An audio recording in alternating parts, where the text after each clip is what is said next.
Cheongju Aeropolis, the future leader of Korea's aviation industry.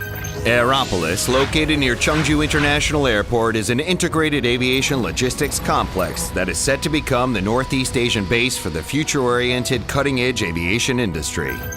Cheongju International Airport has consolidated its status as the hub airport for the Midlands of South Korea and the gateway airport to Sejong City. It is both an international airport that operates 24 hours a day and an F-class aircraft replacement airport. Cheongju Aeropolis, which aims to become the hub of the domestic aviation and logistics industries, will integrate the air transportation, logistics, part manufacturing, and maintenance industries with research facilities to become a hub of innovation that leads the future strategic industries in the region. Cheongju Aeropolis is attracting keen interest from the innovative aerospace and defense industries thanks to its aviation personnel training system, which it runs in collaboration with 11 universities in the province, and its close proximity to innovative and advanced aerospace institutions such as KAIST, the Korea Aerospace Research Institute, the Agency for Defense Development, the Korea Astronomy and Space Science Institute, and the Air Force Academy. This is the place that will lead the future of the cutting-edge convergence industry of unlimited possibilities. The driving force for your future growth is right here.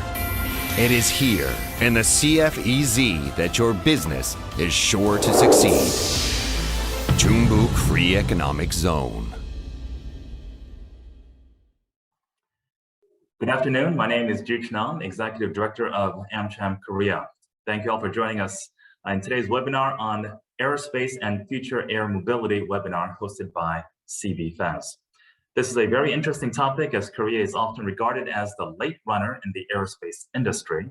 From plane registration number to airport designation coding, Korea sometimes loses priority to the traditional aerospace industry super whales. The Chungbuk Free Economic Zone Authority, or CBFES, with RH Focus and AeroVironment Inc., is delighted to introduce the benefits and benefit of business opportunities for aerospace and future air mobility companies. This is an opportunity to showcase your company's contribution in terms of technology and funds to put Korea as the prospective leading nation for air mobility. Today, we are joined by Jong-gu Lee, General Director of CBFES, as the former Director of Investment Promotion Division and former Head of Foreign Investment Attraction Unit in North Chungcheong Province. Mr. Lee is well known as an expert on provincial development and foreign investment regarding bio, IT, and the aerospace industry. Sung-kyu Kang, Investment Promotion Department Director of CBFES, will partner with Mr. Lee on the introduction of business opportunities in Cheongju Aeropolis, a major development project of CBFES. Following their presentation, we'll be joined by Cheol-hwan So, Head of Research Center at RH Focus, who participated in the R&D of the Korean Defense Sector project. RH Focus will focus on providing solutions for helicopter MRO businesses here in Korea. And our final speaker for today is Joseph Hong, Korea representative of AeroVironment Inc., currently holding the high chair of COAM Innovation and AeroVironment.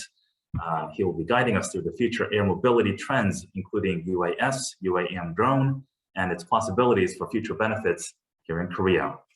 We hope this presentation will be especially beneficial for those who are serving in the aerospace, manufacturing, and infrastructure industries. Please be reminded that this session will be conducted in Korean and simultaneous translation in English will be provided. Should you have any questions during the webinar, please be sure to address them in the Q&A function and not on the chat function. Without further ado, I'd like to hand the mic over to Mr. Sung-wook Hong, Aviation Industry Cluster Team Leader. Thank you.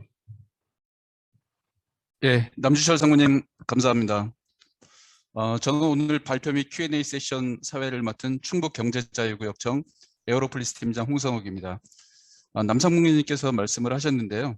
오늘 일정에 대해서 다시 한번 간략하게 말씀드리면 잠시 후에 충북경제자유구역청 이종부 본부장님께서 인사 말씀을 하시고요. 그 다음에 강성규 투자유치 부장님, 그 다음에 소철원 RH 포커스 연구소장님, 그 다음에 홍요셉 에어로바이런먼트 그 대표님으로부터 각각 그 사업 소개에 대한 그 발표가 있겠습니다. 그리고 마지막으로 질의응답이 진행될 예정입니다. 질문은 채팅창을 통해서 해주시면 감사하겠습니다.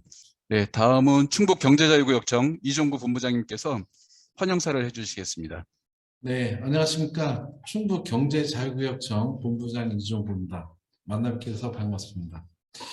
우리 충북경제자유구역청은 2013년도에 출범을 했습니다. 그래서 두 가지 컨셉으로 지금 하고 있는데요.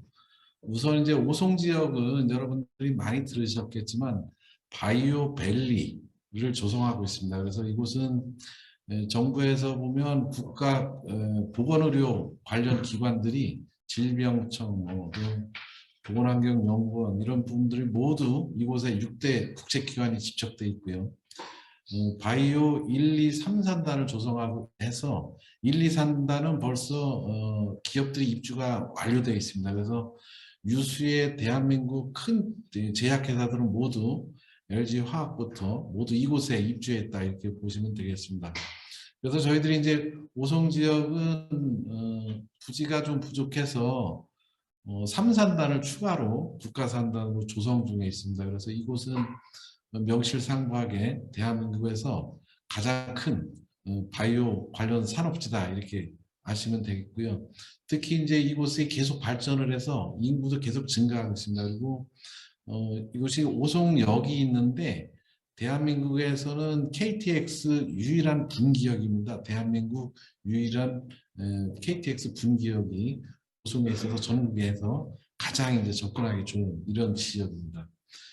최근에 이제 저희들이 전시관도 지금 건립하고 있는데 그렇게 되면 국가 행사뿐이 아니고 전 세계의 행사들을 우리 전시관에서 할 수 있다 이렇게 생각하시면 되겠습니다.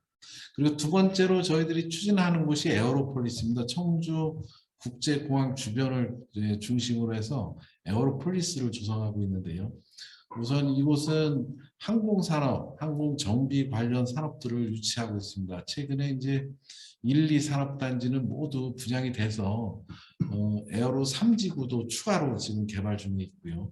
특히 우리 이 지역은 대한민국에서는 유일하게 해전익 항공 전문 산업단지입니다. 그래서 헬기 관련 또 이제 드론 이런 부분들 UAM 특화단지로 또 조성을 하고 있기 때문에 저희가 앞서서 나가는 지역이다 이렇게 보시면 되겠습니다. 최근에 저희 이제 소방청에 119 항공정비실이 있습니다. 여기서 정비대가 31대를 가지고 있는데 이것도 우리가 입지 조건이 좋아서 우리 지역으로 유치가 되었습니다. 그래서 이제 앞으로는 헬기 관련 산업들은 청주국제공항 주변 에어로폴리스에 모두 집적될 거다 이렇게 보고 있습니다. 오늘 뭐 많은 얘기가 이제 오고 가실 건데 우리 지역을 한 번 더 봐주시고 또 항공 관련해서는 저희들이 국제공항이 있기 때문에 앞으로 충분히 확장성이 있다, 크게 키울 수 있다. 그리고 UAM 또 특히 이제 드론 산업도 저희들이 같이 겸해서 국가하고 최우선 지역으로 추진하고 있기 때문에 이런 부분까지 봐주시면 우리 지역의 좋은 점을 많이 보실 수 있을 것 같습니다. 경제자유구역은 여러 가지 이제 그 좋은 장점도 있는데 그 부분은 우리 부장님들과 팀장님들께서 설명해 주시고 부지에 대해서도 상세하게 잠시 후에 소개해 드리도록 하겠습니다. 모쪼록 코로나19 시대에 이렇게 대면 행사를 못하고 화상으로 이렇게 만나 뵌 것도 반갑게 생각하고요. 좋은 결과가 있었으면 좋겠습니다. 이상 마치겠습니다. 감사합니다. 본부장님 감사드립니다. 예, 그 다음은 충북경제자유구역청 강성규 투자유치부장님께서 청주 에어로폴리스 사업 설명을 하시겠습니다. 네, 안녕하세요. 충북 경제자유구역청 투자유치부장 강성규입니다. 오늘 참석해 주신 모든 분들께 감사드리며 저희 충청북도 항공산업 특화단지 청주 에어로폴리스에 대해서 설명을 드리겠습니다. 발표 순서는 먼저 우리 한국의 항공 우주 산업 현황에 대하여 살펴보고 다음으로 우리나라의 정부 정책, 마지막으로 에어로폴리스 사업의 여건에 대한 설명순으로 말씀드리겠습니다. 다음은 이제 한국의 항공우주산업 현황입니다. 다들 잘 아시다시피 코로나19 그 팬데믹 상황의 장기화로 인하여 항공, 운송 산업 분야는 정말 어려운 시기를 보내고 있습니다. 수치적으로는 2020년 기준 국제여객이 최대 전년 대비 97% 감소하였습니다. 국내 여객 시장도 23% 하락한 실적을 나타내며 항공사들의 경영 환경이 매우 어려운 상황입니다. 항공기 제조업을 포함한 항공산업 분야 또한 코로나19 여파로 보잉 737, 맥스 생산 중단 등의 악재가 겹쳐 매우 어려운 상황입니다. 생산 실적이 20억 8천만 불로 2019년 대비 38%가량이 감소되었습니다. 다음은 글로벌 팬데믹 상황이 산업계에 미친 영향을 살펴보시겠습니다. 코로나19로 가장 큰 타격을 받은 관광산업부터 시작하여 항공, 운송산업의 실적이 악화되었고 이는 다시 글로벌 항공산업에 악영향을 미치면서 전국적으로 우리나라의 항공, 우주산업이 타격을 입는 연쇄적인 악영향이 이어지고 있습니다. 다음은 MRO 산업의 현황을 살펴보며 항공업계가 전체적으로 어려움을 겪고 있는 반면 MRO 산업은 이 화물 산업의 호황에 따른 개조 수요 등이 증가하여 글로벌하게 호황이 이어지고 있습니다. 아래의 표를 살펴보시면 우리나라 항공정비산업의 외주 현황에 대한 내용입니다. 대한항공과 그 자회사인 진에어는 대한항공에서 MRO 물량을 자체 소화하고 있으며 아시아나를 포함한 나머지 LCC들은 주로 해외에 의존하고 있습니다. 우리나라의 그 상업용 항공기 MRO 물량의 절반은 해외 외주 형태의 수요가 이어지고 있으며 현재 운송용 항공기 등록 대수는 코로나19로 인해 다소 줄어든 369대가 운항 중에 있습니다. 다음은 군용기 MRO 현황입니다. 군용기는 이제 고정익 830여 대와 회전익 900여 대를 포함한 총 1,700여 대가 운영 중에 있으며 이중 외주 물량은 73%에 달합니다. 상당 부분을 해외에 의존하고 있다는 의미입니다. 국내 주요 MRO 사업체로는 대한항공과 아시아나 그리고 오늘 발표를 맡아주실 RH-포커스 등이 민간 영역에서 군과 국가항공기의 외주 물량을 소화하고 있습니다. 다음은 이제 한국 정부의 정책에 대해 말씀드리겠습니다. 방위사업청에서 2018년 발표한 방위산업 육성 기본계획에 따르면 정부는 신규 기업의 방위산업 진입장벽을 낮추기 위해 전후방 방위산업 생태계를 건전하게 조성하고 기업의 R&D 역량 강화를 지원하며 중소벤처기업을 신규 발굴하여 한국 기업들의 국제 방위산업 경쟁력 강화를 유도하고 있습니다. 또한 이제 국내 방위산업 구조를 수출 주도형으로 재편하고 양질의 일자리 창출을 위한 방향으로 정부 정책이 전개될 것으로 보고 있습니다. 다음은 이제 산업통상자원부에서 올해 발표한 제3차 항공산업 발전 기본 계획입니다. 산업부는 본 계획을 통하여 산업 위기 극복을 위한 지원 인프라를 강화하고 MRO 분야 경쟁력 강화 및 부품 산업 고도화, UAM 생태계 조성 및 산업 융화를 촉진하며 마지막으로 항공 선진 기술 개발로 산업 고도화를 중점 전략으로 추진할 예정입니다. 이를 통해 항공산업 선진화로 2030년대에 글로벌 7대 항공 강국으로 진입하는 것을 목표로 제시하였습니다. 다음은 이제 국토부의 항공 MRO 산업 육성 정책입니다. 올해 8월에 발표한 항공정비산업 경쟁력 강화 방안에 따르면 국내 MRO 물량 확대를 지원하고 기술 역량 강화를 위한 R&D 지원 및 MRO 산업 성장 기반 강화를 위한 MRO 클러스터 조성 지원 등이 포함되어 있습니다. 항공 분야 최상위 법정 계획인 제3차 항공정책 기본 계획에서도 MRO 산업 클러스터 조성을 위한 지원을 지속 추진하겠다는 의지를 국토부에서는 갖고 있습니다. 종합해보면 항공우주 및 방산 분야에서는 외산무기 구매 프로그램 추진 시 절충 교육 제도를 적극 활용하여 국내 중소기업의 경쟁력을 강화하는 방향으로 추진될 것으로 보입니다. 아울러 글로벌 OEM사와 국내 MRO 업체 간의 전략적 제휴를 지원하고 글로벌 항공우주 기업들이 뱅킹 시스템을 활용하기 위한 직접 투자를 유도하고 있습니다.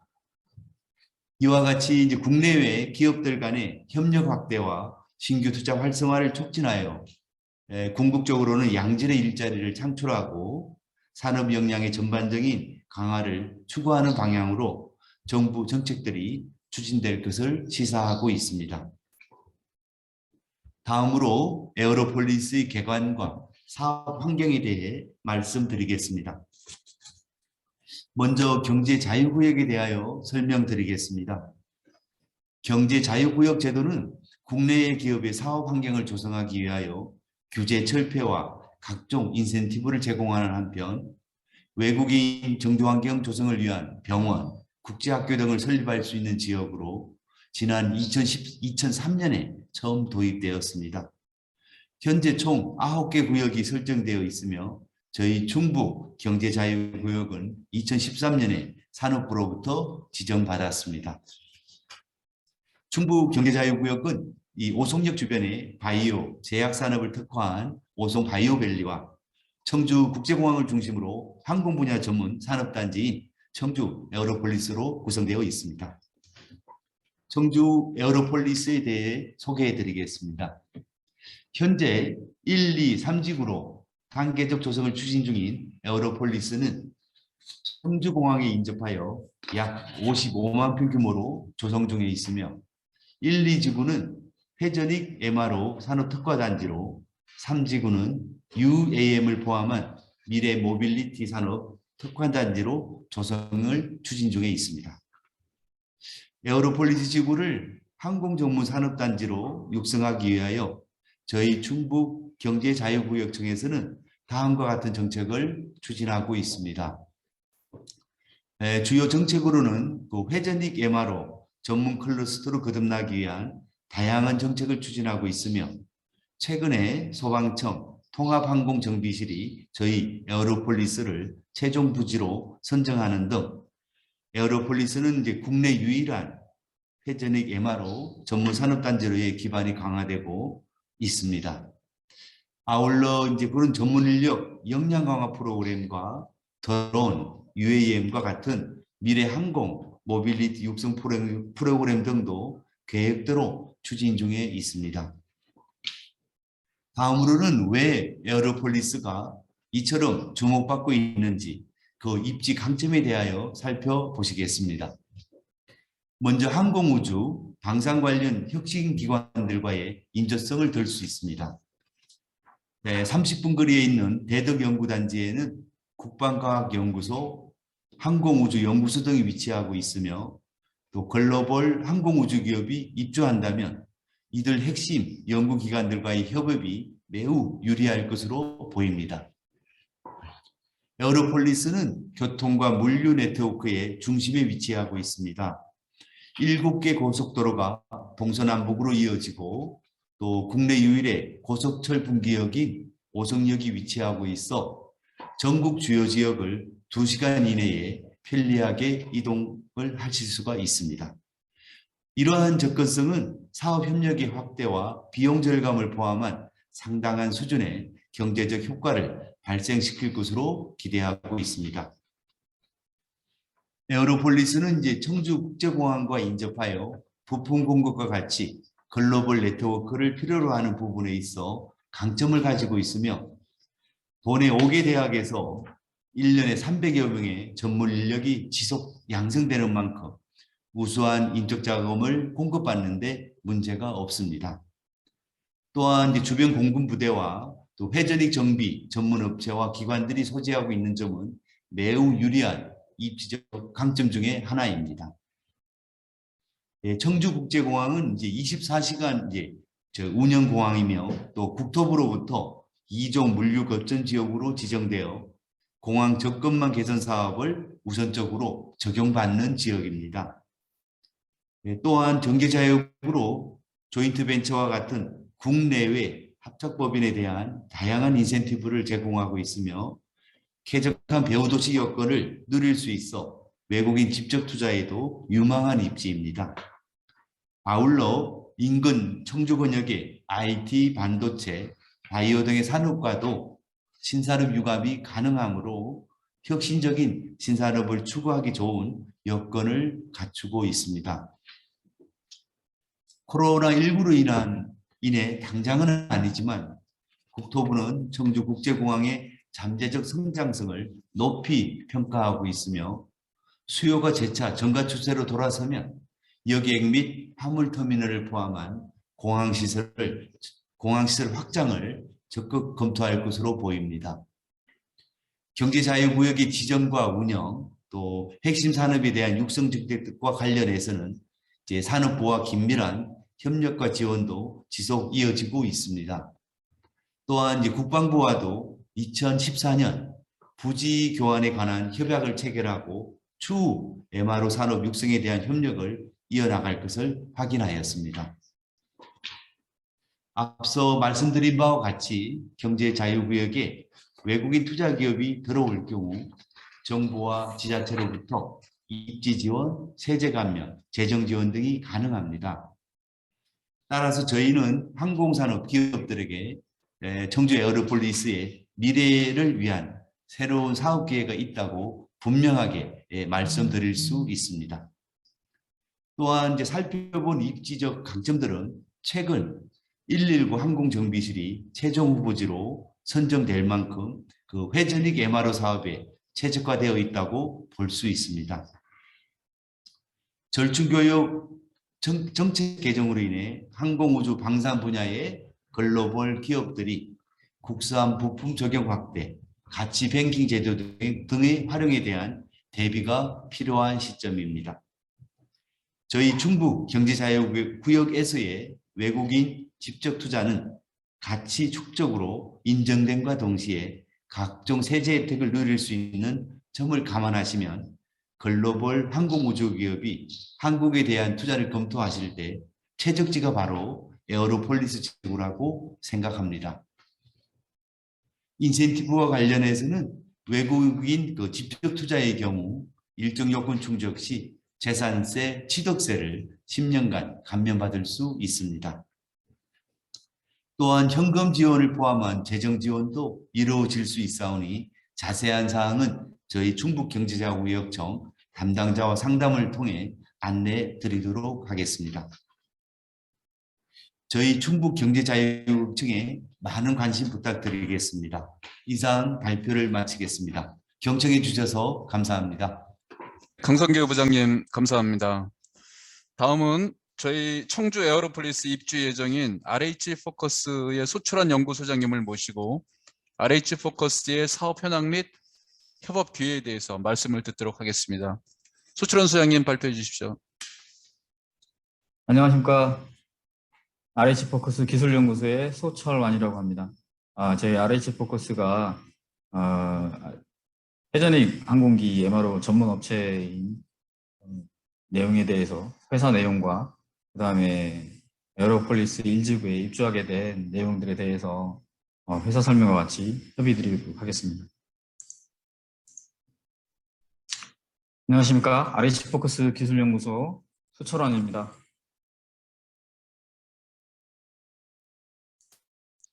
저희 RH포커스의 회사에 대한 개요와 사업 현황, 비전을 말씀드리겠습니다. 먼저 저희 RH포커스 회사 소개 동영상을 시청을 하시겠습니다. 세계 최고의 헬기 전문 업체로서의 꿈과 희망을 키워나가는 RH포커스.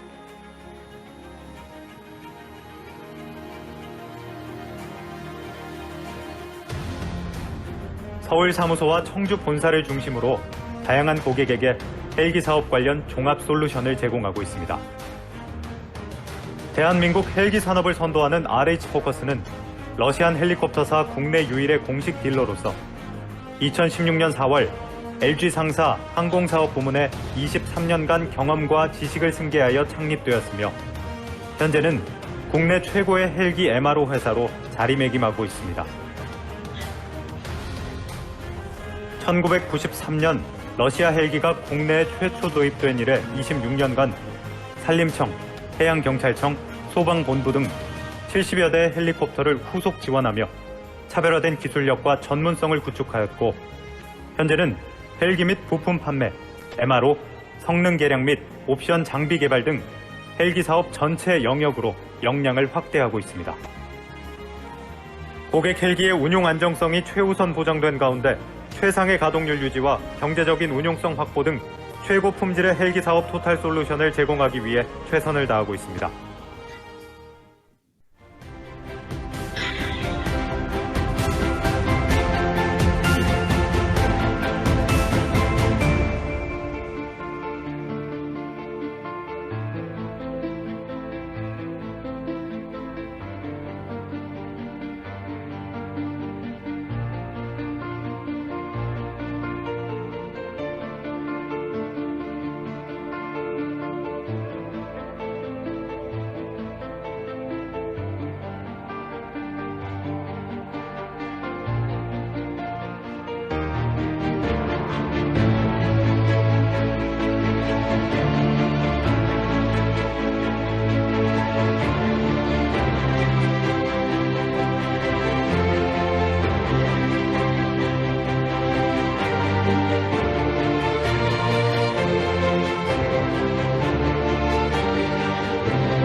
고객과 함께 꿈과 행복을 키워나가는 정직과 신뢰의 기업 RH포커스가 힘찬 도약을 시작합니다.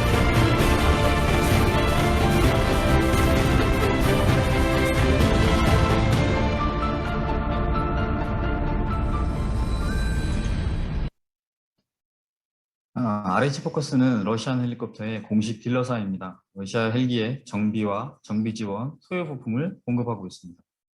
2016년 4월에 LG 상사로부터 항공사업 부문을 인수하였고 청주에 본사가 있으며 서울 마포에도 서울 사무소가 있습니다.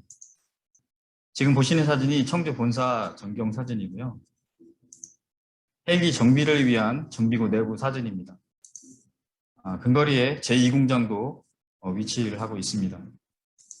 마지막으로 서울 마포 사무실입니다. 앞서 말씀드린 것처럼 16년 4월에 설립이 되어서 17년에 벤처기업으로 선정되었고 18년에 기술연구소와 고세창고를 설립하였고 19년도에 2공장을 신축을 하였습니다.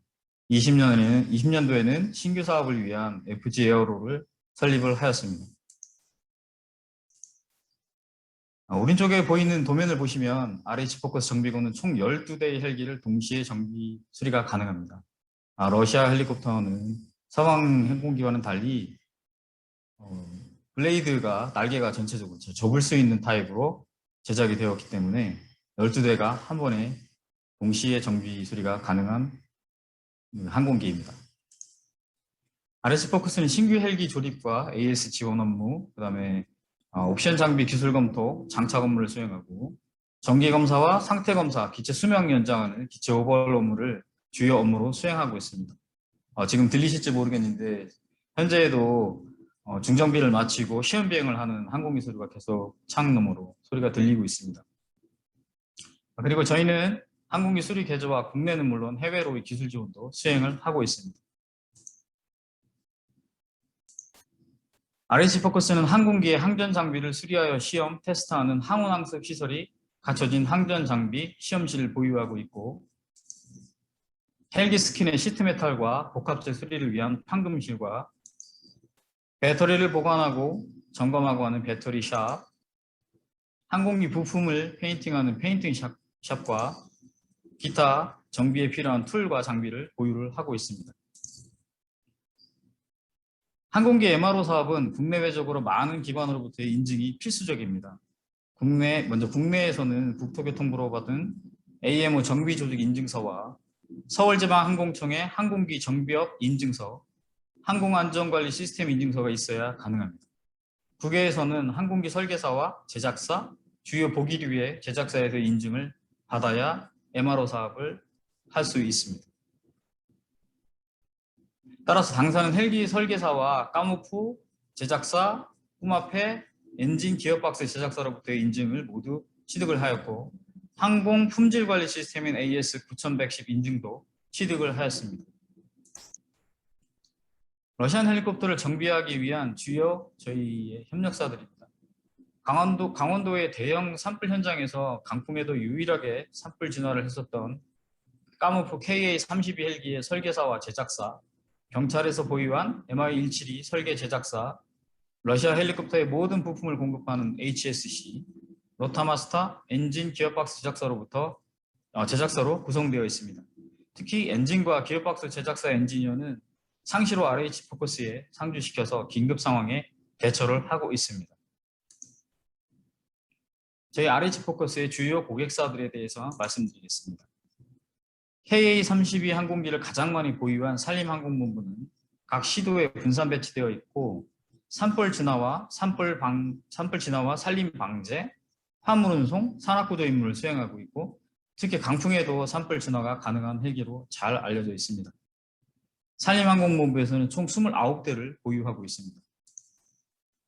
해양경찰에서도 8대를 보유하고 있습니다. 해경은 해안선을 따라서 배치되어 있고 해양 구조 및 환자 후송과 불법 조업 어선, 단속 임무를 수행하고 있습니다. 또한 공군에서는 조종사 구출을 위한 탐색 구조 임무를 수행을 하고 있습니다. 소방청은 4대를 보유를 하고 있고 화재 진압과 긴급 구조 임무에 투입을 하고 있습니다.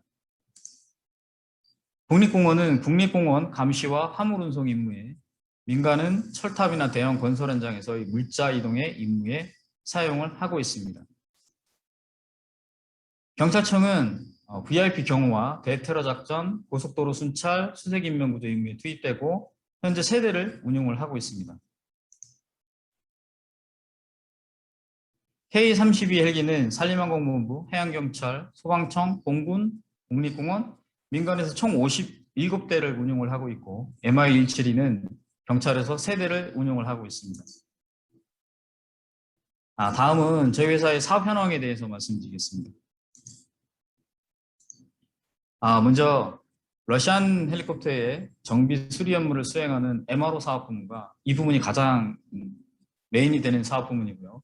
헬리콥터의 부품과 헬기 완제기 판매를 하는 사업 부문, 헬기의 현대화를 위한 옵션 장비 개발과 장착을 하는 사업, 그다음에 교육훈련과 기술 지원으로 4개의 사업 분야를 주요 영역으로 헬기 사업을 위한 종합적 솔루션을 제공을 하고 있습니다. MRO 사업 부문입니다. 기체 수명을 연장하기 위해서 기체의 10년마다 검사를 하게 되어 있습니다. 2017년 이후에 총 12대를 수행을 하였습니다. 10년 검사는 기체 오버홀 업무로 약 7개월간의 기간이 소요되는 중정비 업무입니다. 기체 및 항전 장비 검사, 주요 보기류를 교환하는 시간 점검은 올 11월 말 기준으로 121대가 수행되었고 산불 진화 중에 고압선에 걸려 불시착한 까무프 헬기도 복구해서 현재 산불 진화에 투입되어 임무를 수행을 하고 있습니다. 이외에도 에어컨과 무전기, 카메라 장착과 같은 수리 개조 업무도 수행을 하고 있습니다. 저희 RH 포커스는 러시아 헬기 완제기도 수입을 하여 판매를 하고 있습니다. 그림에서 보시는 것처럼 안삭 기종과 경찰에서 운용을 하고 있는 MI-171, 글라스 칵핏으로 개조가 된 KA 신형 32 기종과 KA 둘도6 같은 기종을 판매를 하고 있습니다. 수리 개조 장착 사업 부문입니다. 공군에서 운용하는 까무프 헬기에 에어컨을 장착을 하였고 현재는 경기 소방 헬기에 장착을 하고 있습니다. 에어컨 장착 사업은 지속적으로 소요가 있을 것으로 예상되고 있습니다. 또한 경찰에서 운영하고 있는 MI-172 헬기에는 현재 장착된 에어컨을 업그레이드하는 사업도 진행 예정입니다. 앞에서 말씀드렸듯이 KA-32 헬기는 산불 진화로 많이 알려져 있습니다. 그림에서 보시는 것처럼 항공기 배면에 3톤의 물탱크가 장착되어 있어 빠르게 담수해서 신속하게 산불 진화가 가능하게 하고 있습니다. 현재는 오른쪽 사진처럼 러시아와 협력하여 4톤의 물탱크를 개발해서 러시아 자체 인증까지 완료가 되어 있는 상태입니다. RH 포커스는 러시아 헬리콥터가 아닌 타기종의 항공기에도 무전기를 장착하는 기술력을 보유하고 있습니다. 왼쪽 그림의 BK-117 기종은 충북서방에서 운영을 하고 있습니다. 일본 가와사키에서 제작한 기종으로 이런 타 기종의 헬기에도 가망 허가를 받기 위해서는 많은 수리교조 문서가 필요합니다. 무전기 장착과 관련한 설계, 도면, 장착, 테스트, 비행시험 등을 수행하게 되는데 이런 일련의 서비스를 RH 포커스가 모두 수행을 하고 있습니다. 물론 오른쪽 그림처럼 K-32 항공기에도 장착을 하였습니다. 20년에는 소방헬기 통합주의 시스템 구축 사업을 수행을 하였습니다. 소방청에서 화재 진압이나 인명구조 같은 현황을 본부에서 실시간으로 모니터링을 하기 위한 사업이었습니다. 헬기 전방과 칵핏, 캐빈, 호이스트에 설치된 카메라로 실시간 현황을 LTE 통신망을 이용해서 모니터링을 하는 시스템입니다. 내비게이션으로 현재 헬기 위치도 실시간으로 전송되는 사업이었습니다. 다음은 RH 포커스의 비전에 대해서 말씀드리겠습니다. RH 포커스의 비전인 헬기 사업 종합 솔루션을 제공하기 위해서 에어로폴리스에 입주를 결정을 하였습니다. 대부분의 항공기 MRO 사업에 해외 의존도가 높은 게 사실입니다. 당사에 축적된 오랜 기술력으로 외화 유출 방지와 새로운 헬기 기종에 대한 MRO 사업 진출과 국내 헬기 MRO 선도 기업으로서의 우위를 다지고 신규 고용 창출로 지역 발전에 도움이 되고자 합니다. 또한 에어로폴리스는 지리적 입지 조건을 잘 갖추고 있습니다. MRO 시설 부지는 여타의 사업과는 달리 항공기가 육상과 하늘에서 진출입이 용이해야 하는 특성이 있습니다. 그림에서 보시는 것처럼 대한민국의 중심에서 어느 지역으로 이동하든지 짧은 이동 거리를 확인하실 수 있고요. 정비 및 개조 사업 시에는 항공기 동체와 부피가 큰 주요 보기류의 이동이나 하역 작업이 가능한 공간과 도로와의 접근성도 확보되어야 합니다. 그림에 표기된 것처럼 단지에서 인근 IC까지 5km로 상당히 거리도 가깝고 그림에서처럼 큰 트레일러의 접근이 용이해야 합니다. 인근에 산업용지 유통 단지도 조성되어 있고 무엇보다도 소음으로 인한 민원 발생이 없다는 것입니다. 공군 전투기 이착륙 시의 소음 이외에 별다른 민원은 발생하지 않았습니다. 이런 여러 가지를 고려하여 에어로폴리스의 사업 확장을 결정을 하였습니다. 앞서 언급한 청주공항과 인접한 여러 가지 지리적 이점을 바탕으로 해서 당사는 에어로폴리스 1지구에 34,122제곱미터 약 1,300평을 계약을 하였습니다.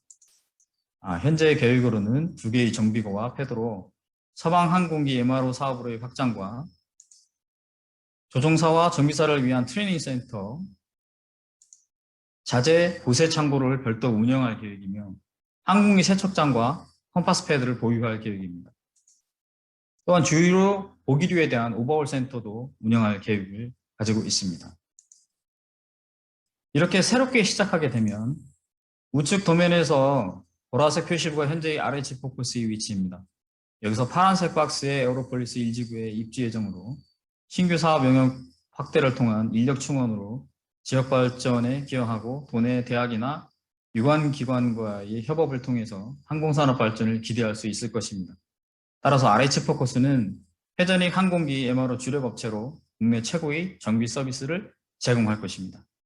감사합니다. 네, 연구소장님 감사드립니다.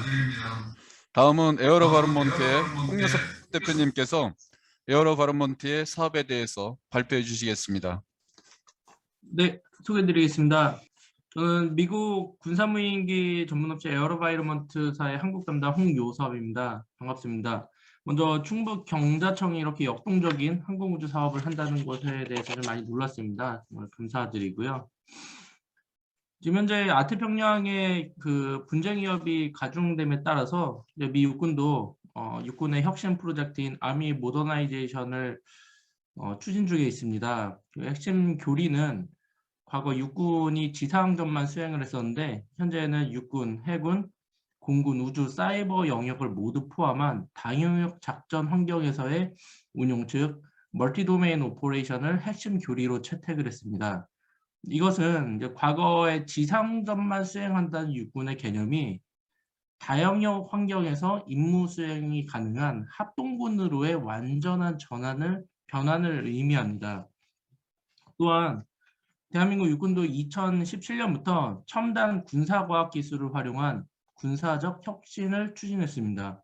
대표적으로 워리어 플랫폼, 드론보 전투체계, 정밀 타격 미사일, 기동군단, 적 수뇌부 제거 및 타격 업무를 위한 특수 임무 여단 창설을 포함한 5대 게임 체인저가 있었습니다.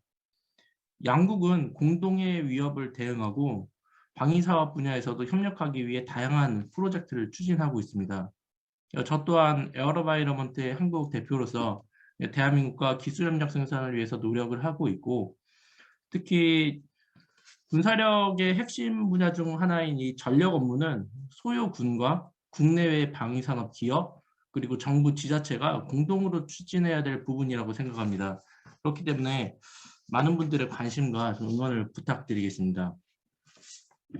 간단하게 회사를 소개를 드리겠습니다. AV사는 71년도에 설립이 돼서 현재 중형 무인기, 소형 무인기, 소형 미사일, 지상 로봇 등을 제조하고 있습니다. 현재 육군이 운용하는 소형 무인기 한 85%, 그리고 전 세계 한 53개국 정규군과 특수군의 무인기, 미사일, 훈련 프로그램, 작전 지원, MRO 등의 프로그램을 공급 서비스를 제공하고 있습니다. 최근 미군과 한국군의 핵심 변화인 아미 모더나이제이션을 육군 관점에서 특히 드론과 관련해서 좀 소개를 드리겠습니다. 먼저 왜 모더나이제이션일까? 2차 대전을 겪은 이후 특히 베트남전을 겪으면서 미군은 새로운 위기에 직면을 합니다. 즉 새로운 정보화 시대에 육군이 어떻게 변화를 해야 될 것이냐. 그래서 미 교육사령부가 창설이 됐고 80년대 엘빈 토플러와 교육사령부 장군들이 만나서 새로운 토론을 하기 시작합니다. 그에 따라 위성을 활용한 무기체계, 조직구조, 교리의 개편을 시작하게 됩니다. 보시다시피 인공위성을 필두로 특히 GPS를 활용한 초정밀 타격 미사일, 항공기 등의 전술이 많이 운용이 되기 시작하는데, 그 결과가 바로 걸프전에서 바로 나타납니다.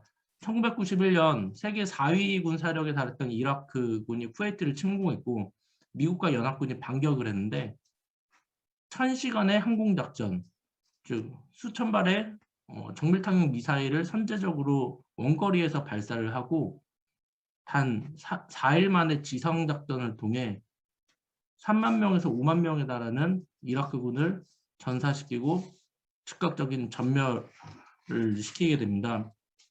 미군 전차는 20여 대가 파괴가 됐는데 그중에 17대는 아군에 의한 오폭이었고 대부분 미군 피해는 전무했다고 볼 수 있습니다. 이렇듯 시대의 흐름에 변화하지 못하는 군은 즉각적인 패배와 전멸로 이어지게 됩니다.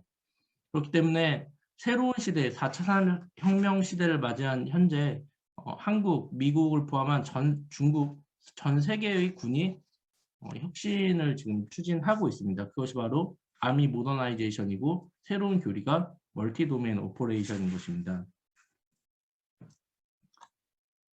한국과 미군 최근 6가지와 5가지 프로젝트 중에 가장 큰 축 중 하나가 바로 무인 체계와 항공 자산입니다. 즉 육군이 운용하는 군사 드론이죠. 물론 군사 드론이 완전히 새로운 것은 아닙니다. 기존 전력에 대한 약간의 변화인데 직사각이었던 탱크에 대전차 미사일을 탑재함으로써 적과 직접 교전하지 않아도 원거리에서 타격을 하게 되었고, 헬기를 사용해서 비싼 비용으로 적진 깊숙이 침투를 해야 됐다면 지금은 훨씬 더 저렴한 무인항공기와 후방에서 소형 미사일을 활용해 전쟁을 수행하기 시작했습니다.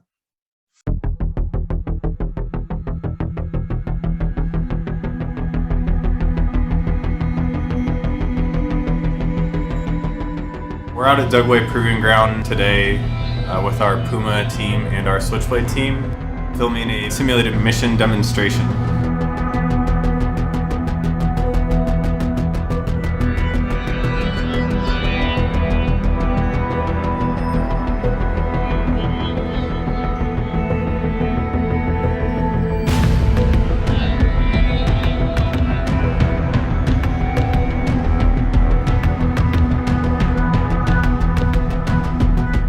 A sensor-to shooter mission with Puma and Switchblade would have Puma as an overwatch looking for pop-up targets. Once a target is identified, it could quickly send that data to the Switchblade team, where they could quickly prosecute the target.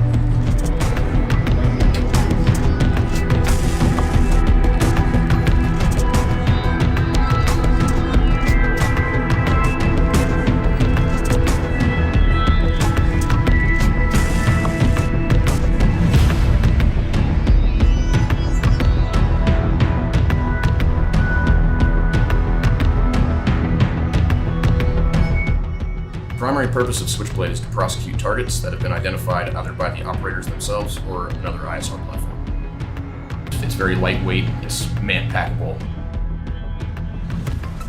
One of the main benefits of sensor-to-shooter is coordinate sharing and the video downlink all packaged into one spot. In the past, it all had to be passed from one operator to the other via voice comms, which can lead to errors.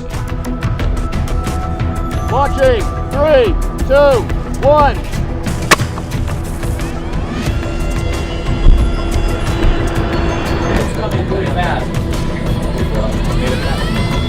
Switchblade's patented wave-off capability could be for a number of reasons, whether the target developed a little bit too much, now there are non-combatants next to the target, or the target went away and the Switchblade operator, he doesn't want to prosecute what's actually in the target area. Switchblade disengage. Waving off. Disengaging primary target.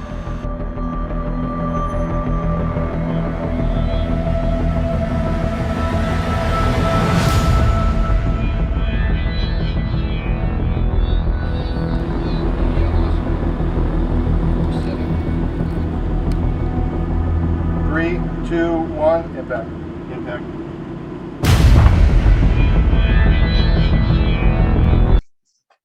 방금 보신 것처럼 드론이나 자폭형 소형 미사일이 새로운 전력은 아니고 과거에 사용했던 헬리콥터와 중형 미사일을 10분의 1 내지는 100분의 1 가격으로 육군 소부대까지 확장시키는데 그 가치가 있습니다.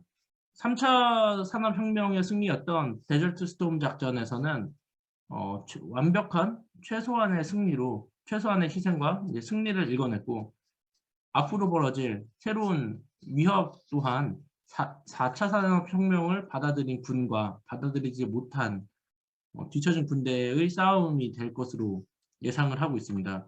이에 따라 소대, 중대, 대대, 여단급 소부대는 드론봇을 활용한 다영역 작전을 어떻게 활용하느냐가 핵심 중 하나가 될 것으로 예상하고 있습니다.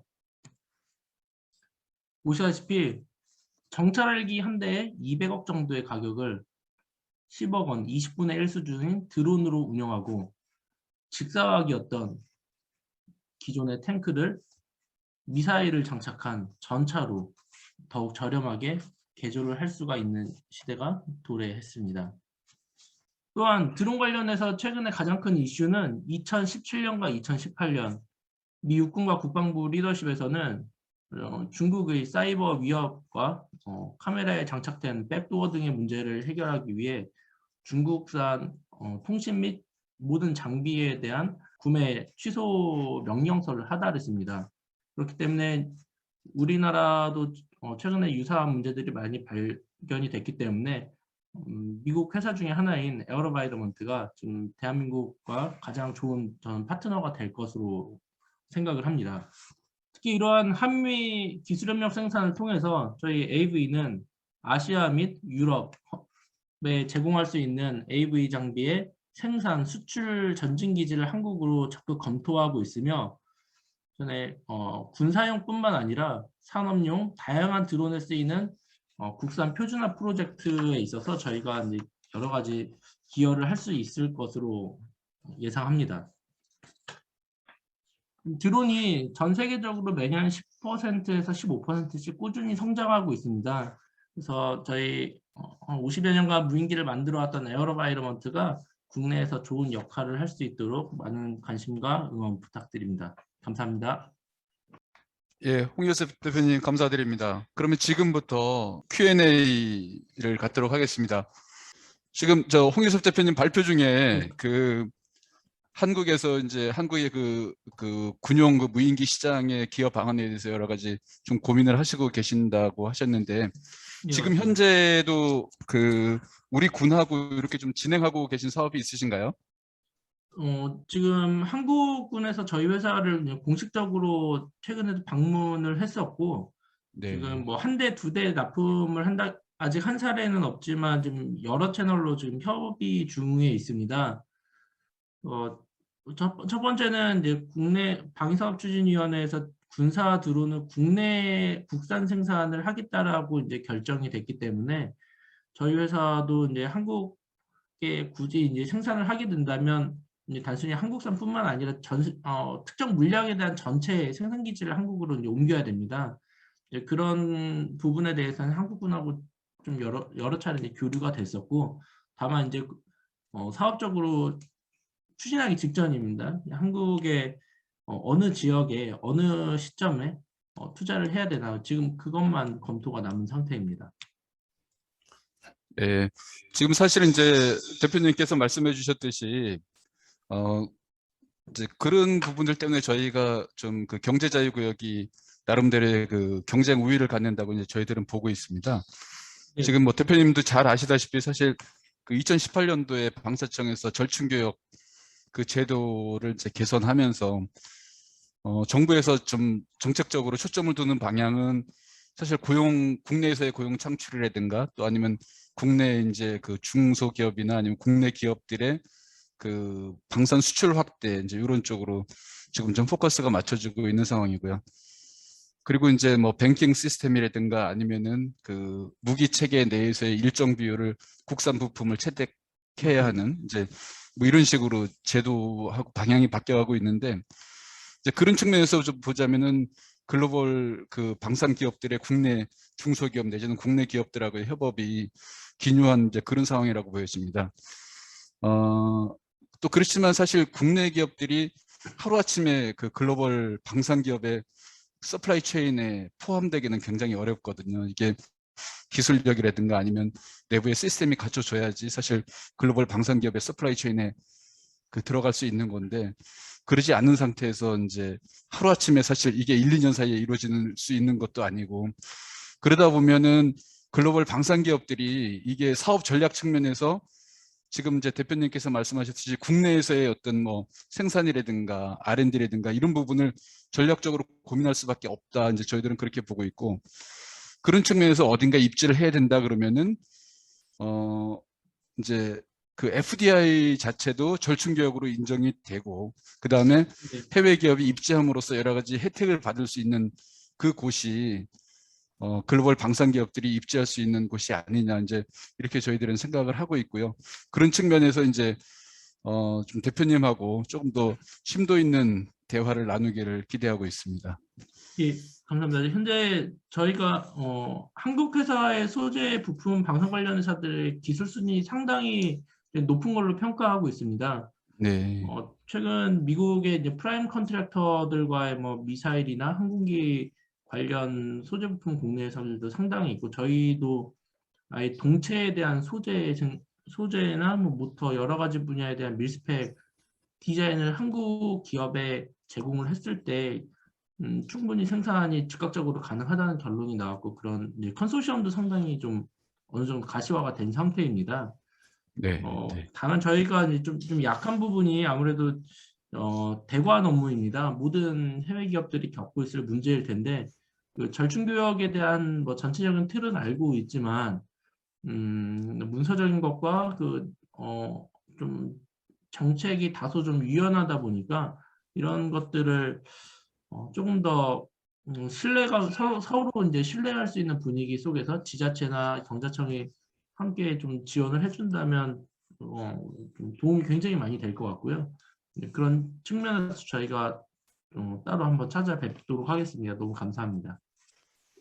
네, 지금 뭐 대표님 말씀하셨듯이 사실 이제 여러 그 글로벌 기업들도 언급을 하고 있지만 이 국내에서 어떤 뭐 대관에 대한 문제 아니면 법적 제도적인 문제에 여러 가지 좀 어려움들이 이제 그 어려움을 호소하는 이런 목소리들도 많이 있거든요. 그래서 대표님 말씀에 공감을 좀 하고요. 저희가 별도로 한번 좀 이렇게 상의해 드릴 수 있는 그런 시간을 갖도록 하겠습니다. 감사드립니다. 저희가 그 질문이 하나 들어왔는데 이거를 지금 말씀드리면 파블로 항공의 황의성 대리님이 질문하신 내용입니다. UAM 표준화에 대해서 더 자세히 알고 싶습니다. 특히 통신 쪽에서 RTCA 표준에 계속 의거할 것인지요. 이렇게 좀 물어보셨는데요. 먼저 저희 회사 UAM은 저희 회사가 하지 않고 있습니다. 저희 뭐 네. 성취권 위성 사업하고 소형 무인기만 하고 있기 때문에 또 UAM 쪽은 뭐 한화나 보잉사 쪽으로 문의를 주시는 게 제일 좋을 것 같습니다. 네네, 그 대표님 감사드리고 저희가 UAM 쪽에 요 내용을 조금 알고 있는 저희 그 김상현 씨가 지금 파블로 항공에서 그 질문해주신 내용에 대해서 좀 답변을 드리도록 하겠습니다. 네, 안녕하십니까. 예, 충북경제자유구역청의 김상현 중관입니다. 지금 파블로 항공에서 질의해 주신 내용은 이제 UAM 표준화에 대한 내용으로 보이고요. 특히 이제 통신 분야에서 RTCA 표준이 계속해서 이제 적용이 될 것인가에 대한 부분인데, 현재 아직까지 그 정해진 바는 없는 걸로 알고 있습니다. 그리고 기술 표준 관련해서는 아마 이제 그 KUAM 핵심 기술 개발 사업에 의거해서 이제 그 개발이 추가적으로 될 걸로 현재 저희들은 판단을 하고 있는 상태인데, 이게 이제 아시는지 모르겠지만 지금 KUAM 핵심 기술 개발 사업 이 부분이 다부처 사업으로 해가지고 최근에 그 키스텝의 예비 타당성 조사 그 평가를 받았는데 통과를 하지를 못했습니다. 그래서 아마 내년 상반기쯤에 재차 이제 그 국가 R&D 사업으로 해서 이제 신청이 될 거고, 이제 그 부분이 통과가 되면은 지금보다는 그러니까 23년 기존에 계획했던 로드맵상보다는 다소 이제 좀 늦춰질 가능성은 있으나 그 핵심 기술 개발 사업이 진행이 되면서 거기에 이제 기술 인증이라든지 실증 시험 테스트를 진행할 때 그 통신 표준이라든지 또 통신 메시지 이제 표준 규격 통일이라든지 그런 어떤 운영 플랫폼상의 어떤 기술 표준이 그때부터 이제 표준화가 되지 않을까 이렇게 지금 현재 판단을 하고 있는 상태입니다. 네, 이게 해당 그 질의에 대한 답변이 잘 됐을까 모르겠습니다. 추가적으로 질의 내용에 대해서 저희가 확인을 한 후에 또 파블로 항공 측에 또 재차 또 연락을 드리도록 하겠습니다. 이렇게 답변이 좀 되셨으면 좋겠습니다. 그리고 사실 저희가 항공산업이라고 하는데 이게 분야가 너무 여러 개가 사실 포괄되어 있습니다. 저희가 회전익 항공기 뭐 정비 산업도 얘기를 했고 드론에 대해서도 얘기를 하고 UAM도 얘기를 하고 이게 사실 굉장히 넓은 그 산업 분야를 이렇게 여러 가지를 같이 어우르다 보니까 저희가 오늘은 사실은 드론이나 UAM 관련돼 가지고 이렇게 깊게 말씀드리지는 못했습니다. 다음에 저희가 그런 좀 기회를 갖고 드론이나 UAM 관련돼서 저희 충북경제자유구역청에서 좀 그 국가 정책하고 연계해서 진행하고 있는 그 방향이라든가 사업의 내용들이라든가 이런 걸 좀 공유할 수 있는 그런 기회가 있길 희망하고요. 오늘 이렇게 좀 참여해 주신 여러분들께 다시 한번 감사드립니다. 특히 또 발표를 해주신 저희 그 세 분의 발표자님께 감사를 드립니다. 이제 이걸로 저희 에어로폴리스 사업 기회에 대한 웨비나는 마치도록 하겠습니다. 저희가 회전익 항공기 정비 산업을 중심으로 해서 대한민국 항공 MRO의 한 축을 담당하고 있고, 또 미래형 도심교통 항공인 UAM 산업까지 사업 영역을 확장하고 있는 저희 충북 경제자유구역에 대해서 관심을 부탁드리면서 첨단 항공, 방산, 정비 산업의 최적지 청주 에어로폴리스에서 여러분을 다시 한번 뵙게 되길 기대해 봅니다. 오늘 참석해 주셔서 다시 한번 감사드립니다. 다음에 뵙겠습니다. 감사합니다. 감사합니다. 수고하셨습니다. 네, 감사합니다. 감사합니다.